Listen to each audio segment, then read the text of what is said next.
What's up, everybody? Hey, I want to talk about, to me, the real essence of self-defense. I mean, we all know, or we should know, that self-defense is self-protection, right? Uh, but there are levels to this, and I want to speak to one level.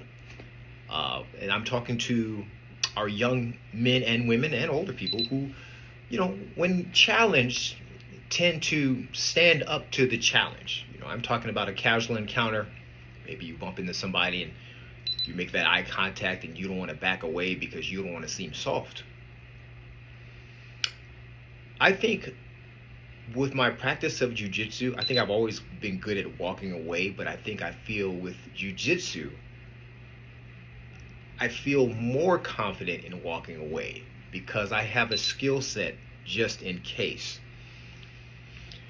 Lately, we've been seeing some videos, maybe a couple of videos lately of a jiu-jitsu practitioner getting shot or beat up by engaging a fight, and the fight may have seemed like their opponent was aggressive, but when I look at some of these videos, it seems like there's always a way out.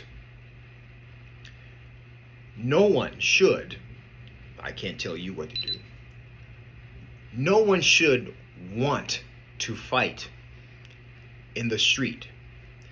It's dangerous. Number one, you have no idea who you're dealing with. You have no idea if your potential opponent has weapons. You have no idea if your potential opponent is on drugs. You have no idea if your potential opponent has friends that are going to back them up. So for that reason alone, you should always, number one, stay calm. Number two, give up the ghost. What I mean is, if somebody's looking at me and said, "Hey, look at you, old man, I'm gonna whoop your ass," you know what I'm like, bro, I don't want you to kick my ass, and I mean it. I don't want you to physically harm me. I'm giving you your props. Clearly you know something I don't know, and it allows me to walk away. Two, you should never let anybody get in your face for a stare down.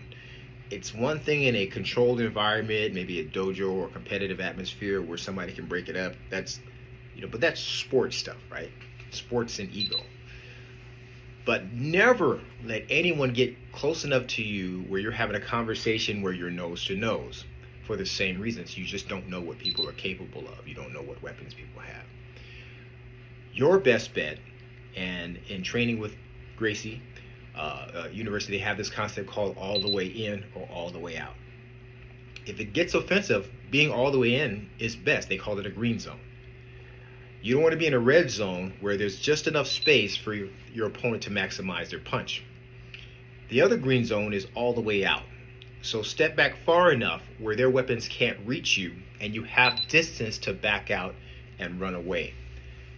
Please don't look at running away as being cowardice. It's one thing when you're protecting someone else less fortunate than you or weaker than you. That's a whole different story. I'm talking about your own personal self-protection.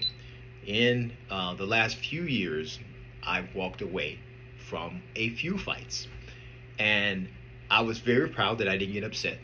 I was also very proud that I was able to go home, and reflect on the power that I had to control myself. A couple of things: when the individuals were talking crap, I was like 15 feet away, and I made sure I kept that distance. I hear a lot of martial artists trashing jujitsu because, it's not meant for the streets. If two or more people attack you, you're gonna lose. Let me just kill the myth. You guys are right, my friends. I don't care if you're a karate practitioner. I don't care if you're a boxer. I don't care if you're a jiu-jitsu, judo wrestler. If two or more opponents come at you, eventually you are going to lose that battle. So we jiu-jitsu practitioners feel the same way.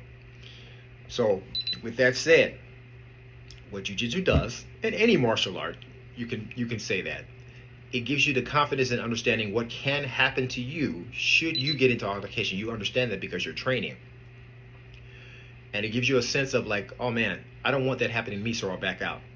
So when do you use jiu-jitsu? It's the ultimate element of surprise.